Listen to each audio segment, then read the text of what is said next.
people are expecting. People are expecting quite a bit. This is your time. You want to win, you're going to be like this. There are no shortcuts in life. You'll get better because you make each other better. The inches we need are everywhere around us. I know plenty of people that are capable. I know fewer people that are willing. You have to believe it to do it. Now, what are you going to do?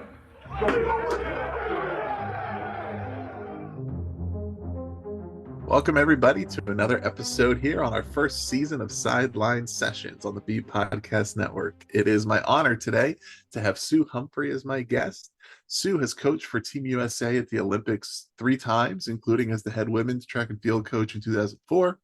She actually coached the 1996 men's Olympic high jump gold medalist Charles Austin, and she's also coached at the University of Texas, Cal State Long Beach, Arizona State University. She is, in fact, the only female coach to have coached NCAA champions in the long jump, triple jump, and the high jump. She's also author of a recently published book called I Want to Run, which we'll talk about a bit today, and a lot more. She's done a lot more here, so we'll talk about that in our conversation. Sue, welcome to the show. Great. Hi. Thank you so much for having me.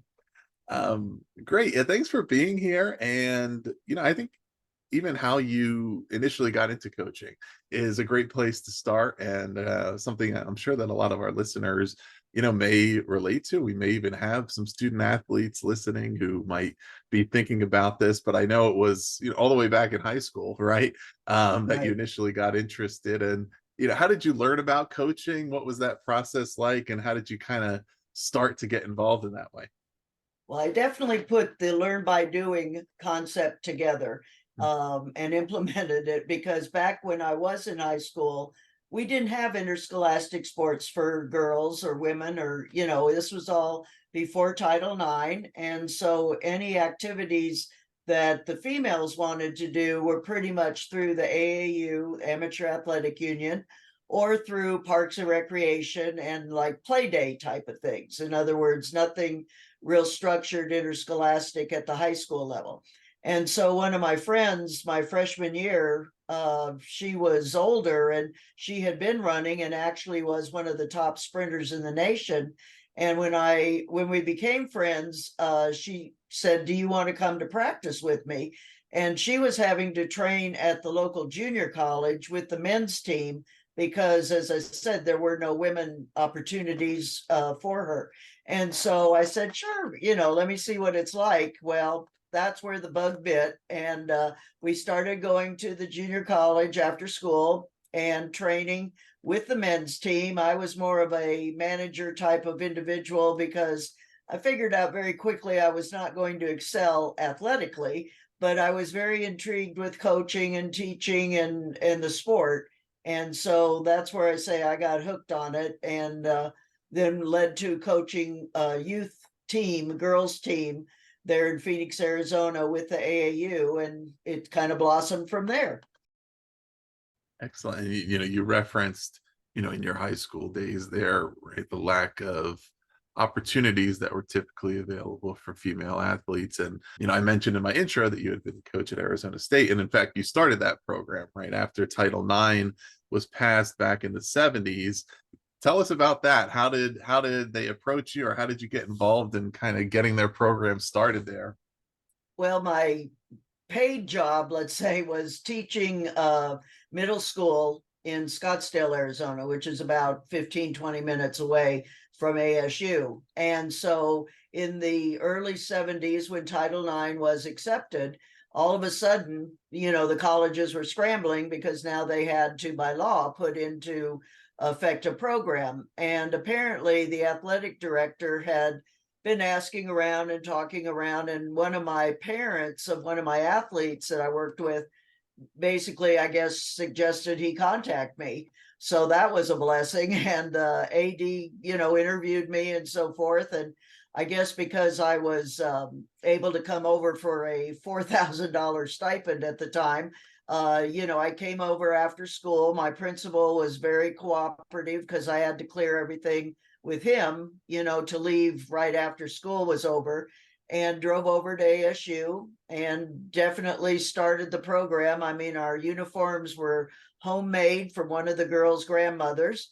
We had very little, if any, equipment, just basically what the PE department had put together. And so it was definitely from the ground up as to putting the things together. And now it's one of the top programs nationally. So I'm very proud of it, obviously. And I believe next year will be the 50th anniversary of Title IX. So but is everything solved and everything's equal now, or are there still challenges in women's sports? Well, no, it's not solved. It's better than it was. But there are definitely challenges along the way. The number of females in the coaching profession is still down. It's not as equitable as we'd like it to be. Some of the programs, now the one thing that is pretty advantageous to us is that Title IX provides an equal number of opportunities for the women as the men. And the schools that have football take up like 85 scholarships. And so as a result, the women's side get more scholarships. And this has led to a somewhat unequal balancing in my mind, but the women get 18 full ride scholarships and the men only get 12 and a half. So right now, from a scholarship point of view, the women are ahead of the men. But, when you look into other activities, as far as, like I say, what programs are fully funded or fully scholarshiped, those are limits. Unfortunately, because of Title IX and football, like I say, the football numbers are what skew it for the men. And so we've been on a situation where some of the men's programs have been eliminated or cut down because of the football numbers. And I'm not saying get rid of football, but I'm not sure why they need 85 full ride scholarships either. So, that's still an ongoing issue with the athletic directors and the powers at the NCAA. Yeah, there's has been in recent years, a lot of stories about colleges and universities cutting the quote unquote non-revenue generating men's sports, and then kind of, I think, attempting to point blame at Title IX as a cause for that, right? Saying, well, Yes. we can't fund these, and which is unfair, of course, to female athletes who deserve the opportunities afforded by Title IX, and also unfair to the male athletes who participate in all of those sports. And now, those opportunities there's not as numerous as they once were. Exactly. The amount of money that's put into football, and I realize it's keep up with the Joneses on some of these programs, but one of the schools that cut the men's program but then reinstated it had just spent like $4 million or something on a building for the athletes to train in or to rest in or something, and we were like, okay, you say you don't have money and yet you can just build this $4 million building for the football team. So again, I think it's, definitely the tail is wagging the dog. And, I realize, again, like you say, it's the revenue generating sports, but I think it's definitely gotten out of hand just because everybody's trying to be one better than the opponent. Yeah, and you also touched on this part briefly, but about female coaches. But I think there's probably a little more to that as far as what's kind of the state of opportunity right now for female coaches. What are some of the challenges that still exist, even as women's sports have increased in number and opportunity there? It's still not always equitably distributed as far as where those coaching jobs go. Again, part of this whole transition to including women over the last 50 years, when we first started, there were two separate groups, the AIAW and the NC2A, and then the NC2A, I guess, bought out or collapsed the AIAW so that the women were now included in the men's same governing body. Well, as part of that transition, then a lot of the track and field teams were combined and their staffs were combined. So instead of having a men's team and a women's team like you do, let's say in basketball, they were combined to just a track team, a cross country team. And so the staffs were then combined so that you would have, let's say, 6 coaches for the program instead of 3 and 3. However, when you did that, obviously people were shuffled around and so forth. And, a lot of the women were eliminated or not given the opportunity, I should say, to really interview and get a chance of being selected there. And there's a variety of opportunities, a variety of reasons. I mean, I get on the women coaches sometimes that you've got to get out and push the way we had to, and you've got to make yourself viable. You've got to produce, you've got to be educated, you've got to learn the sports and the techniques, because if I'm a head coach, I want the best candidate, not necessarily somebody to fill the checks and boxes of gender equity and so forth. But I think it's part of the women's responsibility to make themselves into that situation also. Then you get the situation of society and how the female is usually the family person, if you will, and the male is the breadwinner and all of that. And it's a lot of times if the husband gets a job in a different city, the family's expected to uproot and move. Well, I'm not sure our society is caught up to the fact if the woman gets a better job, that the husband and the family are going to get up and move. There are a few, and I really do respect those men that, are able to be neutral in that and not overpressing the women's opportunities, but those are few and far between, unfortunately.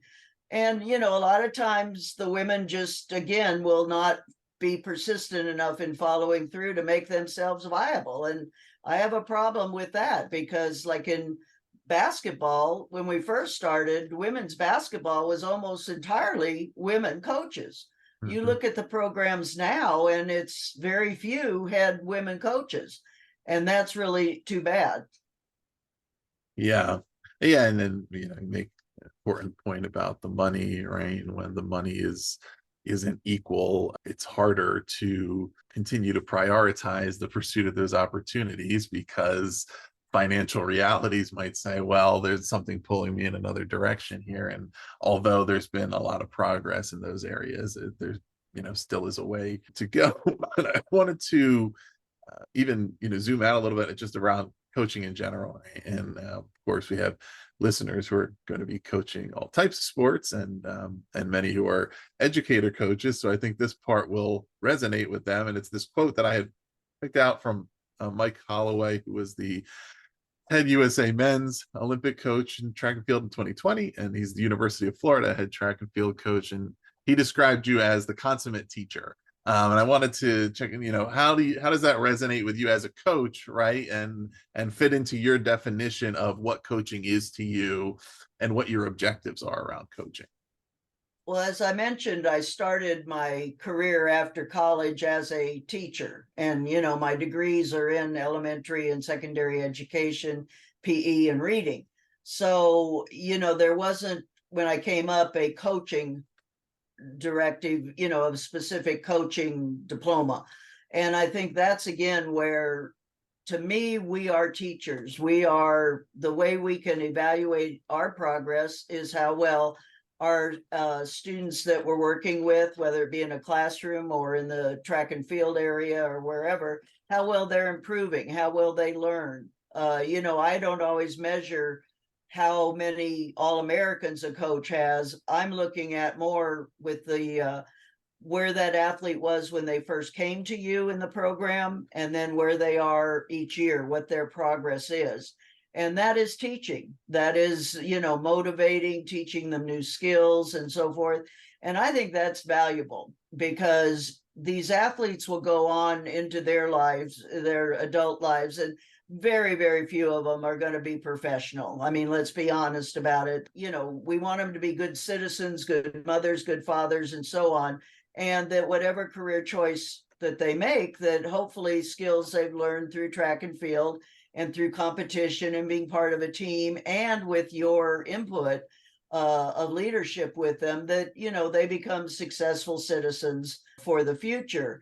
So to me, it's a matter of trying to get the individual more confident, more educated in whatever skill they bring to you, and then to keep building it through the time that they have with you. Because in many cases, you've got 4 or 5 years with the student, and then they're off to the next level.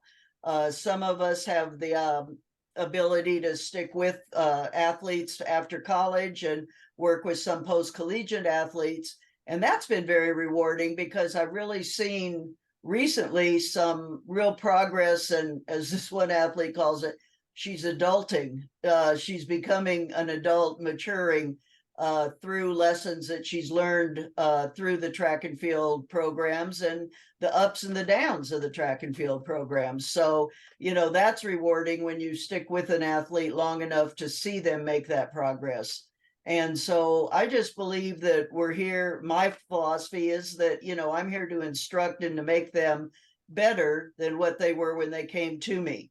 And if I can show that, then I feel good and feel proud of what we've done. And is that, you know, does that kind of reflect also the conversations that you're having with maybe a young athlete and their parents when they're getting started, and telling them, okay, here's what to expect from coaching, and here's how to get the most out of this. You know, here's the mindset you want to bring to this. Here's the attitude. Here's the effort, and those things to have them, right, prepare themselves to understand what your approach is going to be, and of course how much of it is reliant on them, what they bring to the process, and how they can gain the most from your support.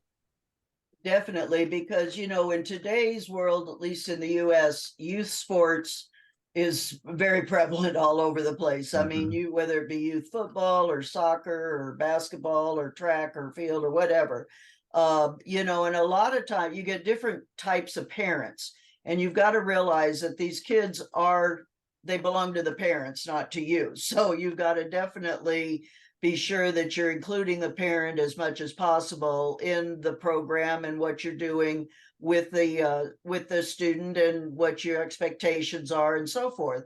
Because in many cases, when you're dealing with younger kids, the parent has to get them to practice. The parent has to be sure they're picked up from practice, has to provide expenses in some cases. You know, some of these AAU volleyball and basketball programs, my goodness, you know, there's several $1,000s for just a summer. I mean, track is a cheap sport compared to some of these club sports. It's amazing. The other thing that I found, though, is that you really have to keep with the parents, because some of them will try to, let's say they're frustrated athletes that never achieved what they wanted to when they were competing. And so then they put that expectation on their child, you know, be better than mom, better than dad, and just really pushing them to either get a scholarship or to be national champion or whatever. And it's a lot of her burden for these kids. You know, when you see 10, 11, 12-year-olds really being verbally harassed, I would say sometimes, by their parents or by the coaches. I mean, it's not just the parents that are involved. I mean, some of these coaches, unfortunately, are reliving their dreams through these youngsters. And I really do have a problem with that, because, again, we're trying to develop the human. We're not trying to just develop the fastest sprinter around. Yeah, I think you touched on an important point there at the end, which is true at every level, but certainly at these youth levels, where there are coaches who have a hard time not making it about them, and, you know, believing too much that credit for the outcomes is all a reflection of them, and, you know, maybe also leads to incompatible expectations at the beginning. And, well, because I'm such a great coach, I'm going to help you do, you know, this, receive a Division I scholarship, or whatever the case may be, that there are just these blanket expectations with no real regard for the individuality of athletes and the fact that they may have different goals, but they also have different skill sets and different potentials. And that, as you said, your goal for each of them is to improve and learn and get better than where they started. And that could lead in any number of directions based on who they are. But it's realistic and reasonable, and it's individualized, right? Versus that everybody that comes into the program is just automatically going to attain a certain level just because of magic, right? Right. No, I mean, that's very true that, just because they are coached by person X doesn't mean that all of them are going to become national champions or state champions or regional or whatever. And like I say, it's been more of a push lately in the last, let's say 10, 15 years than what I saw initially. But then again, scholarships are on the line, and economics and family economics are an issue. And, there's so much push and pressure on these youngsters to get scholarships. And there's a lot that goes into these scholarships. I mean, the last 3 or 4 years, I've been fortunate enough to be working with athletes who had the ability and the grades and so forth to be considered for Division I scholarships. And through my contacts and things, I've been able to help them open some doors quicker maybe than they would have naturally with their just sending an email. But then when it gets down to the nuts and bolts of it, it's been tough. It's been very tough because with the different rules they have with, when COVID came in and the college athletes got extra seasons because of the COVID years, the influx of foreign athletes, especially in track and field, it's been very overwhelming. That if I was a high school male athlete right now, it's very difficult to get a full ride scholarship in track and field. And it shouldn't be that way for our USA students, to be fighting this hassle, but it is because the COVID years. And so older athletes are staying in the sport a year or two longer. And as I mentioned, the influx of foreigners. We're training most of the world in the NCAA. You look there and some events, you can't find a US born athlete in the finals. And I find that very unfortunate. So you work with a lot of now, younger athletes, youth, high school, and even younger athletes for whom it's their initial introduction to track and field and different track events. And there's so many of them.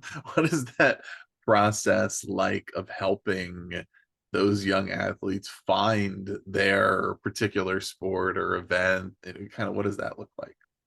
Well, usually when you start a season or get contact with a youngster, you want them to try a lot of different events. And like you mentioned, there are plenty. There are 19 different events. So you can be a runner, a jumper, a thrower, a sprinter, and so I think a lot of coaches, and hopefully a lot of coaches, will have their students go through and try all the different events and see what clicks, what they have a natural talent for or what they have potential talent for. Some athletes, you'll see that they come in and they're right away, they already have decided they're going to be a jumper or a thrower. I'm going to be the fastest female in the world type of thing, and yet they can't break 15 seconds for 100, which even for an age group girl is not going to do it. And so you try to then guide them to trying other events or other areas, because again, you want them to be successful. And so if they say, well, I want to be in this event, and you're like, yeah, but you're not achieving much. And they start seeing their friends and other people getting, rewards and honors and getting to travel out of state and things like that. Usually they'll come around that, oh, okay, let me try this. And I think if a club has that philosophy that we cross-train, in other words, you train all the different events initially and just kind of see where the athlete rises, that's the best philosophy. And your book kind of fits into this too. So the book for listeners is called I Want to Run, the Olympic Developmental Training and Nutritional Guide for Young and Teen Track Runners ages 10 to 18. So how does that kind of fit into your work with younger athletes, and what inspired you to put it into book form? Well, mainly I wanted to focus for a young or beginning coach or a student athlete who's coming out wanting to coach, and giving them a guide, an easy to read guide for all the different track events, hurdles, relays, and so forth. And so each event is discussed, sample workouts are there, techniques are there. I do continue on to what I call the off the track activities, which are the nutrition, sleeping, academics, because without the academics, it really doesn't matter how fast you are. It's a guide for them and or for parents of youngsters who want to become athletes or student athletes. Even the students can read it. I mean, it's at that level where it's an informative read to learn about the events. I think too many times we go into things and we don't really learn about what we're doing. We just do what we're told. And I find that problematic. So this, I wanted to give a good crossover of all the different track events. Is there a particular way that you would recommend for, say, coaches to read and then use the book versus maybe parents, versus potentially the students themselves, and just kind of the way they might want to absorb it and then take action on or support their student athlete, depending on their role in working through this developmental program? Yes, I think, is to, let's say you're getting ready to start the season or start a club or do cross country, whatever it might be. And if you are new to it, reading the different chapters that are on the events that you're going to be working on, or again, read through the whole thing to get the how some events are very similar, some events are very different. And it gives you, again, sample workouts so that if you have no idea what you're doing, and a lot of times high school coaches will be kind of put in that situation where all of a sudden their athletic director says, oh, well, we need this jump coach this season, you're it. And so this way, that person can pick it up, find the section relating to the events that he or she's doing, and quickly do a read and be able to go to practice that day, the next day, and have, look like they know what they're doing. And then, of course, keep studying up with that, because I do firmly believe in coaches' education as far as learning the sports and being somebody who is a reference for your athletes. In other words, don't go in and just try to wing it or BS your way through. Have some pride and some knowledge of what you're doing. I also do talk about for the parents, because many times, especially in summer track and field and club coaching, a lot of the parents are the coaches. And so if they have experience only from back when they were in high school or college, or have no experience, this again will be that same quick study for them to get ready. Are there particular other sports that are, maybe kids are playing other sports and haven't been involved with track, but that they're good indicators of certain track events that those kids may be well suited for, that they may want to check out? Definitely. I mean, that's where, again, as you see the soccer players, depending on the position they play, a lot of them, if they're up in the front, get nonstop running, for 45 minutes or whatever the halves are. And, so those can be looked at as far as your running talents. Basketball, volleyball, those are your jumpers and potentially throwers. So yes, the crossover, I think, in the US especially, we've gotten so specialized so young that it's created a generation of really talented youth, but then it's still too early to tell if they carry on to college age and post-college Olympic level athletes, because they've specialized so young. I think being, again, a crossover so that you're doing a little of everything and just kind of see where your talents are, that there is definitely across, again, the volleyball, basketball there is, but it's because that's such a team sport. The club system is so intense right now in the US. Sometimes we lose our top jumpers to volleyball and basketball. And so I kind of have to fight with them on that to say, well, you can high jump and long jump and triple jump too, you know. Gymnastics, once they've outgrown gymnastics, they become very good pole vaulters. So, you know, there's a way to kind of recruit some of them. Some of the softball players are good javelin throwers. So we definitely have kind of an eye out for the other sport talent identification. Excellent. Yeah, I mean, I've often watched something like pole vault and thought, how do you get started in that? Right? How do you? Because It's a big thing, I tell you. They have a big following, and the boys and the girls. But yeah, you've got to have upper body strength, obviously, and not be afraid. You've got to be a little bit daring and wild and crazy to do that one initially. So there's a couple other things covered in the book that are good to touch on, and I think relevant to student athletes in any sport. One being nutrition. And I think particularly when we're talking about these younger kids, middle school, getting into high school, at that age, but given the way metabolism is and everything, it may not have been a point of emphasis as much yet. And yet, of course, it plays a role in performance in athletics. What are some of the important lessons to absorb around nutrition and the importance of paying attention to that? I think the biggest thing right now, and I'm in Texas, so, you know, we're going through this heat wave all over the US, that to stay hydrated, to drink water as much as possible, you know, and to really keep the hydration going throughout the day, not just the day before or the day of a meet or a competition. And so, you know, I think sometimes we need to, it's just a matter of balance. It's a matter of, you know, not too much of the carbos, not too much of the proteins or the fats, as you go back to the old saying, you know, a well-balanced meal or a well-balanced diet. Working in the middle school for 30 some years, though, I definitely saw sadness situations because a lot of those kids are having soda and chips for lunch or pizza and soda for lunch. And some of the cafeterias have definitely gotten into a more balanced, healthy options. So that's good.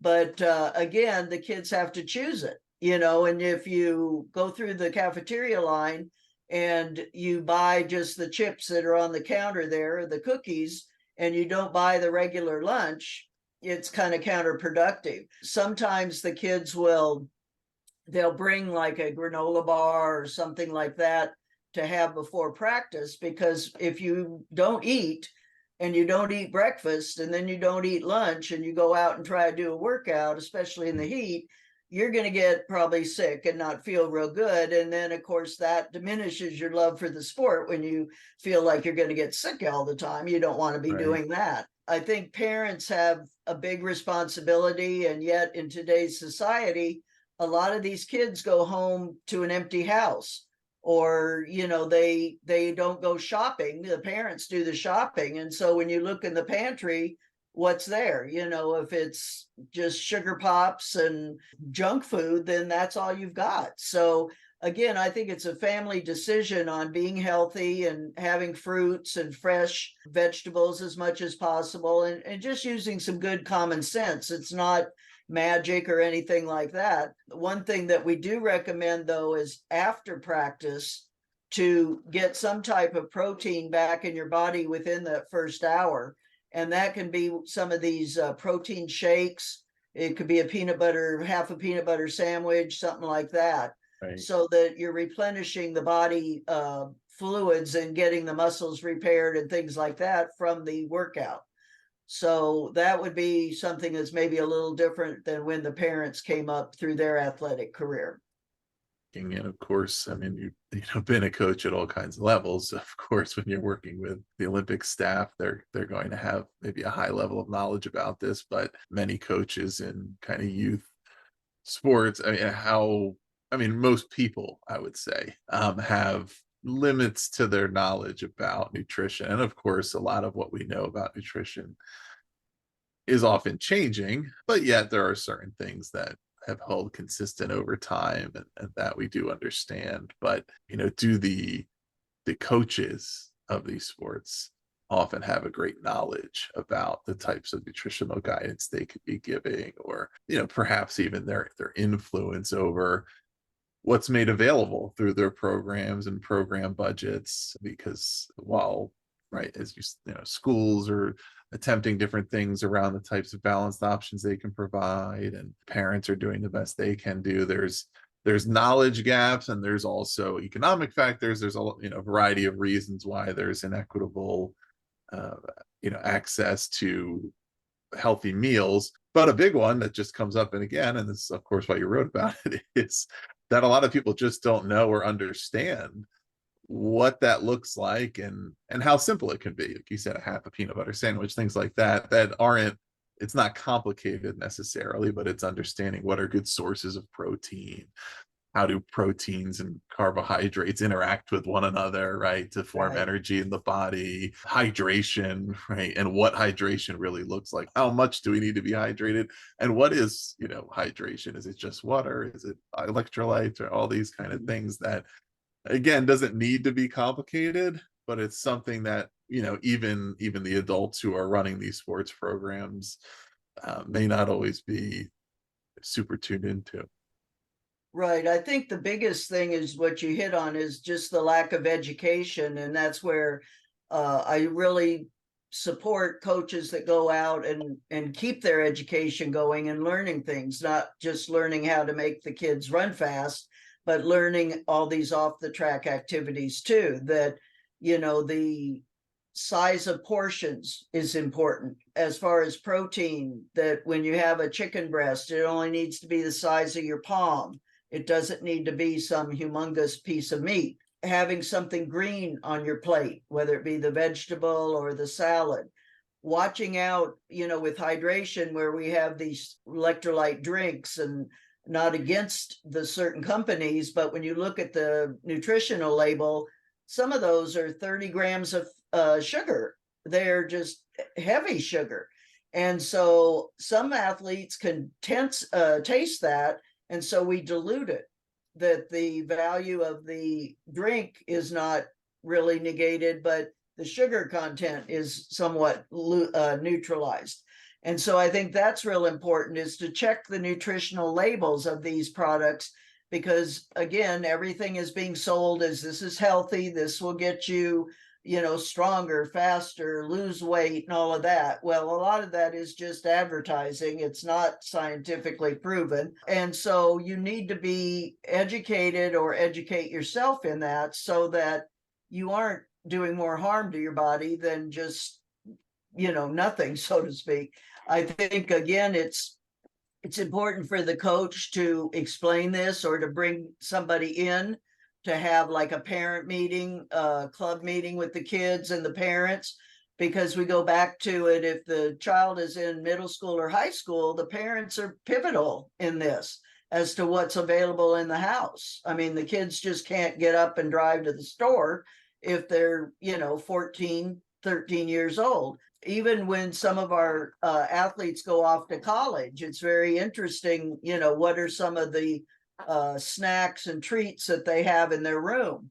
And some of that's scary, when you see that. So it's an education all the way around. And even at the Olympic level, I mean, you'd think that those athletes would know what's good or what's not good for their body. But sometimes you look at those and their plates of food that they bring out, the cafeteria, and you're like, oh, goodness. So, you could be so much faster if you follow these rules.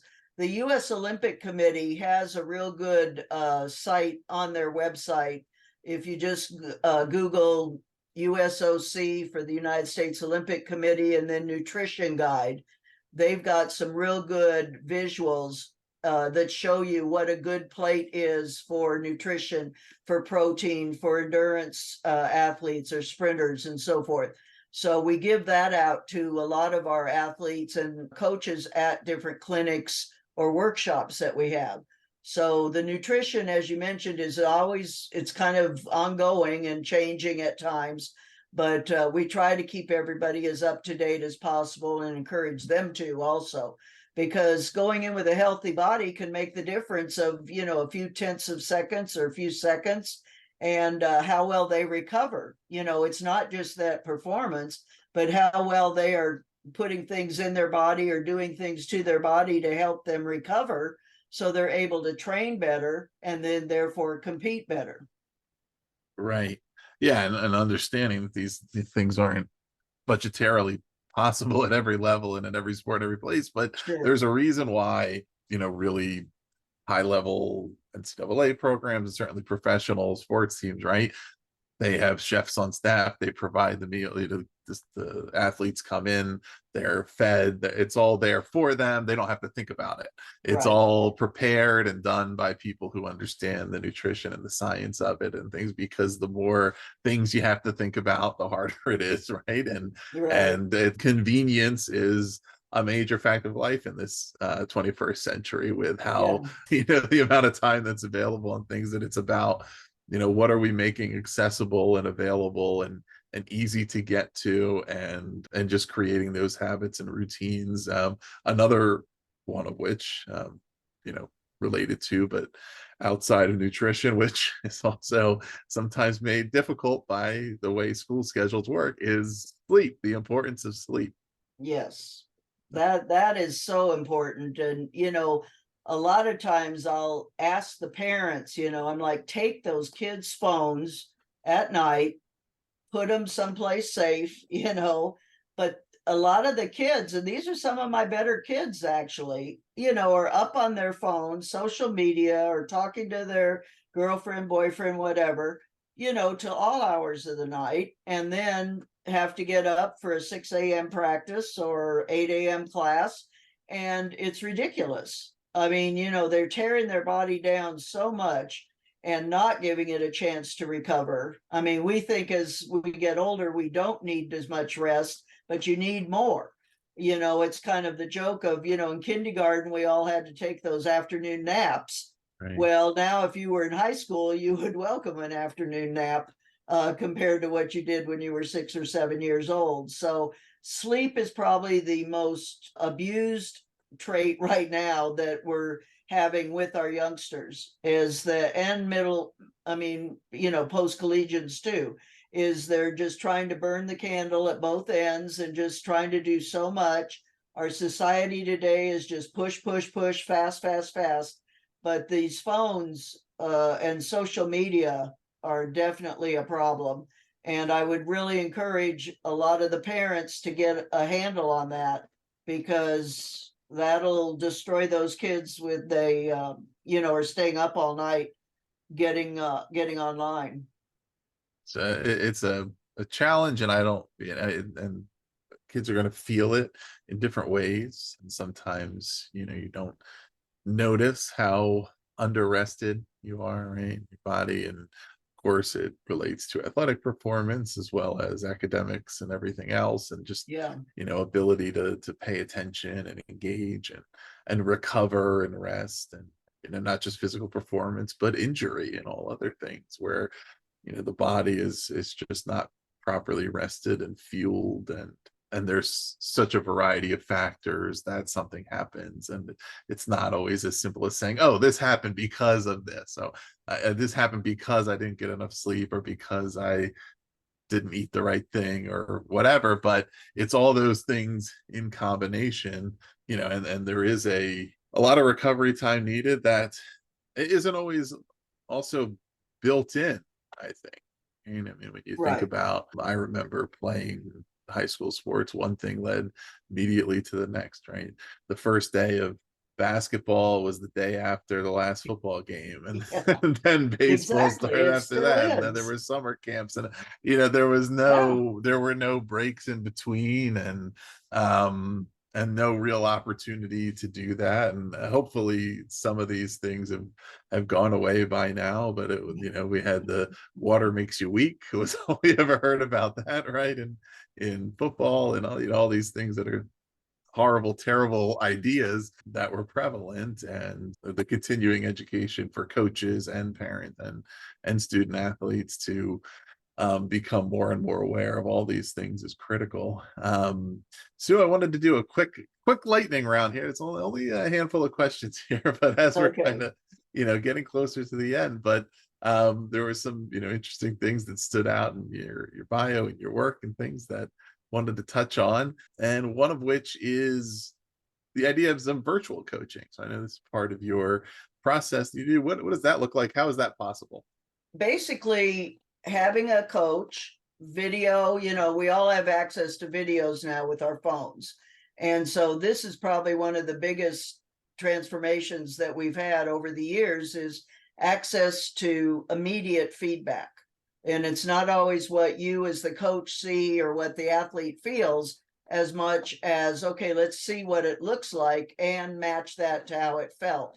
And so virtual coaching basically is that. In other words, the coach on site films the athlete doing whatever he or she's doing, and then either immediately showing it to me in a different city or state, or sending the clips, and then we make comments and send it back to them. The most immediate way would be to be on a FaceTime type of platform, and that I watch each interval or each set repetition of something and make comments and corrections for that next attempt or the next rep. And so that's becoming more popular. What was it like to work with Jackie Joyner-Kersee? It was an honor. It was stressful at times because of the expectations that she has on herself and that the world had on her. We have an excellent relationship still. I saw her at the Nationals a month ago, and I think it was a matter of, I was kind of a buffer, that I was working with her in the high jump and kind of as a mental coach, if you will, to when things started getting a little bit hectic and stressful at competitions, that I was somebody who could kind of neutralize it, not make it as intense or as stressful for her. One thing that she told me at a meet one time is, she said, it's so hard because everybody expects me to set a world record every time I'm out there. Mm-hmm. And, and that's got to add up. You look at our athletes today across the board, and we do kind of do that. If an athlete wins, but their mark isn't quite as good as what they've done before, or they don't score as many points as they did before, we're kind of like, oh, well, you must have had a bad day or a bad game. And it's like, no, I'm human, And so, like I say, working with Jackie was a real honor, to work with somebody that good and yet that nice a person too. She definitely is an awesome person. Yeah, and how about another record-setting athlete, better known for basketball, Wilt Chamberlain? What's that story? Wilt Chamberlain was really a good supporter for women's athletics, and he lived in Southern California. And we would go over there. Again, I was in Phoenix at the time, and we would go over there to Southern California for meets. And so then in 1980-81, one of the athletes I was working with got married, and her husband got a job over there. And so it was one of these where I had a midlife crisis at age 30, but I went too.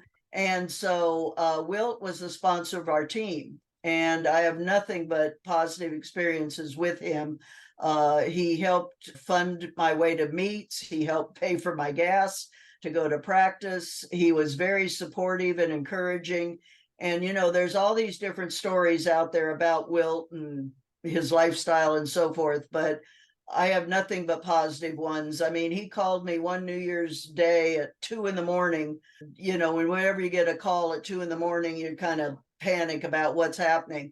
But he called just to talk about life and my future and my goals and my dreams, and to give me advice on things. And I thought, that's a really neat situation. And really, it wasn't just track, it was supportive. And I have nothing but good memories and good thoughts with Wilt. Excellent. Yeah, and listeners, if you're interested in more on that, there's actually there was a recently released 3-part documentary series on Showtime called Goliath, about Wilt Chamberlain's life, that talks a lot about this and his support of women's sports, and everything he did outside of basketball. Sue, one last quick question here on the rapid round is, what do you consider your greatest success? I would say helping young men and young women become better with themselves. In other words, whether it be academics or athletics or just feeling better about themselves, self-image. Today so much is mental health and self-image and confidence moving forward. And I think sports helps that and it hurts that at times. And so if I can be there as a mentor, teacher, coach, whatever word you want to phrase, and help somebody grow up into, everything they can be, I'll be happy. Excellent. Awesome. So as we close, I know there's one more thing that you're involved in is the Gold Medal Coaches Summit. And I'm sure a lot of our listeners would be interested in hearing what that is and what it's about. So I'll give you the floor on that. Okay, thank you. What I've done with the gold medal coaches, it's track and field coaches. And again, it's more for the middle coach, the middle level that's just getting into the sport or have a few years of experience, and or parents, or it can be for an experienced coach too. I have 30 different sessions, hour sessions with some of our most elite coaches in the country. And we go through and talk about, it's like an interview process, kind of like this. And I ask them questions and they explain their programs and what they do to help their athletes improve, or different drills, different workouts, and so forth. And it goes for a week. It's free as far as when the schedule, and then you can purchase lifetime access to the videos if you want to have them. We'll do it in the winter, so I do release it right before the season starts, the outdoor season. So it'll be like a release in January, February, and it's goldmedalcoaches.com is the website where you can see last year's clinic and then where this year's will be posted also. And then next year, about this time in September or August, September, I want to do one more specifically targeted in for cross country and distance coaches. So I'm going to kind of segment off based on the different event groups. Excellent. Yeah. So listeners, you can check out goldmedalcoaches.com to learn more about that.